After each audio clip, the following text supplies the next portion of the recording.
Welcome to another episode of The Future of Leadership, a series of conversations with influential leaders and scholars on the topic of leadership for the greater good as part of the research conducted by the Australian Leadership Index. David Ritter is the Chief Executive Officer of Greenpeace Australia Pacific. A widely published commentator on politics, law, history, and current affairs, David's most recent book is The Cold Truth: The Fight to Stop Adani, Defeat the Big Polluters, and Reclaim Our Democracy. David holds honorary affiliations with Sydney University and the University of Western Australia. Prior to joining Greenpeace, David was one of Australia's leading Indigenous rights lawyers. He joined us to discuss how leadership for the greater good is necessary to overcome climate change. The one thing on leadership for the greater good now is focus on climate change, because whatever you do, whatever industry, sector, workplace, institution you are in, if you are not focused on climate change, then you are missing what is the single greatest threat to your sector, your institution, your people, as well as the future of everything else.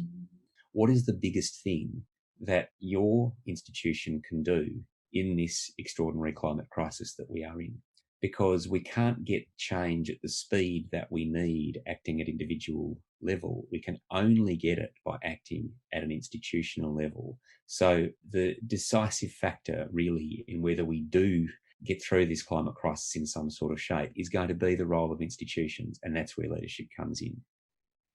So if one thinks about at the level of the institution itself, the biggest thing an institution can do is it's generally going to be about fossil fuel use. Fossil fuels are the largest driver of climate change, of global warming, coal, oil and gas. So what every institution can do is apply the mantra of don't buy, don't supply, and say why. And so don't buy is as simple as weaning your organisation off fossil fuel use as fast as you can. And really that fast as you can needs to be in compliance with the Paris climate goals. That's the don't buy. Then the don't supply. We've seen, for example, engineers declare and comms declare and other groups pop up. And what these are collections of communications consultants or engineers in those instances who've said that they will no longer supply their services to the fossil fuel industry because they don't want to be part of propping up this industry that is driving the planetary crisis.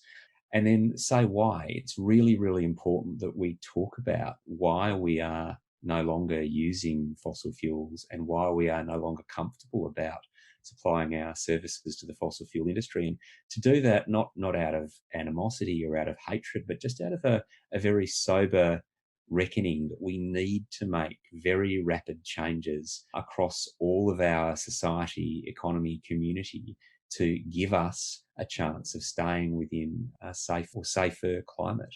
What I'm hearing from leaders of major companies is that committing to 100% renewable electricity is, and I'm quoting one leader, the most popular thing I've ever done. Another leader told me that it was had created a virtuous circle of improvement. And every leader with whom I have spoken to about why their business or their institution has made the big shift has talked about meeting employee and stakeholder expectations. So really they're doing what the people in their team wanted. So it's been popular. I always encourage people to start with what is really important. So if we think of what we love in the world, and we love our families, and we love the people we are close to. We love the idea of the future. We love safe, secure, clean cities. We love good food. We love safe beaches. We love good weather. When you start to think about all of these things that we love the opportunity to create. We love meaningful careers. We love having autonomy, safety, and we love the idea of flourishing. All of these things that we love, all of them, they are all jeopardized by climate change.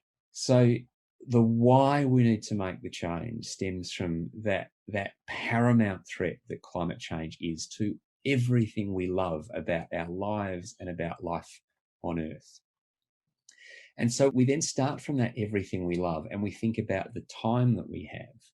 And what we now know from the extraordinarily detailed scientific briefing that the world has is that we have a very short period of time now to make really significant emissions savings to give us a chance of avoiding real climate chaos, and instead to create the pathway through to a world of future flourishing.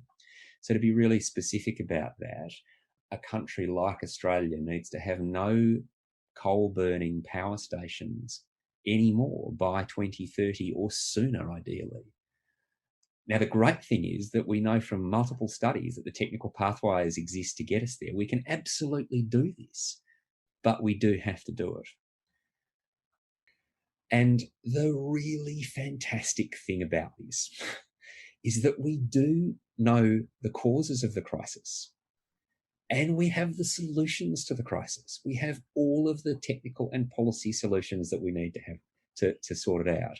And there's everything to gain. And it should actually be an incredibly inspiring, creative time where we build community and where we create remarkable new industries, and where we're not only able to solve the climate crisis, but we're able to deliver a whole lot of extraordinary co-benefits around improved cities and cleaner air and a healthier population and more sustainable agriculture and recovering ecosystems. And there's so many co-benefits on the side.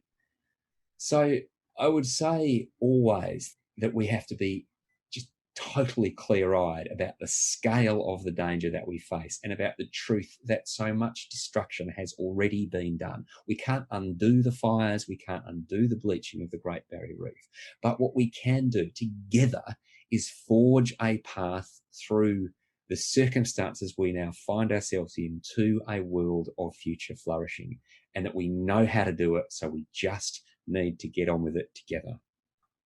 The level of disruption has only just begun, and there is sometimes a bit of a sort of comfortable way of thinking that, when the fire's out, we can get back to normal. When we've got enough of the population vaccinated, then things will kind of get back to normal. But the reality of what we know of climate disruption and the impacts of climate disruption is that we are looking towards a period of instability in human affairs, probably for the remainder of our lifetimes. Last year was one of those years when some cherished things were clearly no longer right for the moment or viable. But that shared leadership, that ability of people to challenge each other and to recognise that in really tough circumstances, that's actually when you can forge bonds of trust. It's a really, really powerful thing to experience, that sometimes it is in the most difficult moments when you do just discover that, you know what, you can do a bunch of stuff together and it's going to be great. But that also means really being open to being held to those standards yourself and to not have ego in that. The most fundamental takeaway is that we have already seen more than 1 degree of warming, and that the amount of warming that we have already seen is already having devastating consequences around the world. And we in Australia know about those. We know about how climate change created the conditions that were behind the 35 million hectares, which was the final figure of the great fires of the spring and summer of 2019, 2020. We know that those conditions were behind the mass bleaching events of our Great Barrier Reef that we've now had 3 in the last 6 years. They are unprecedented individually, they are unprecedented collectively, and more than half of the coral cover of the Great Barrier Reef has now gone. In fact, it's even worse than that, but it depends on which baseline year you apply. And we know there have been mass die-offs of kelp and of mangroves. We've experienced record drought, record heat. Ultimately, the crisis in the Murray-Darling that caused the mass fish deaths at the Menindee Lakes were caused by climate change. So we already in this country have bitter experience of the devastating damage that is already being caused with a bit over 1 degree of warming. What the report also makes really clear is that every fraction of a degree from here on in, every fraction of a degree makes a very significant difference in terms of damage to lives, to communities, the number of people who will lose their lives, the number of species and ecosystems that will be lost or damaged, and just the general level of difficulty in planning our lives. There have been many important documents for humanity and many, many vital sentences for humanity that we must never forget. But this is an absolutely iconic moment for humanity, and we should be under no illusions about that whatsoever.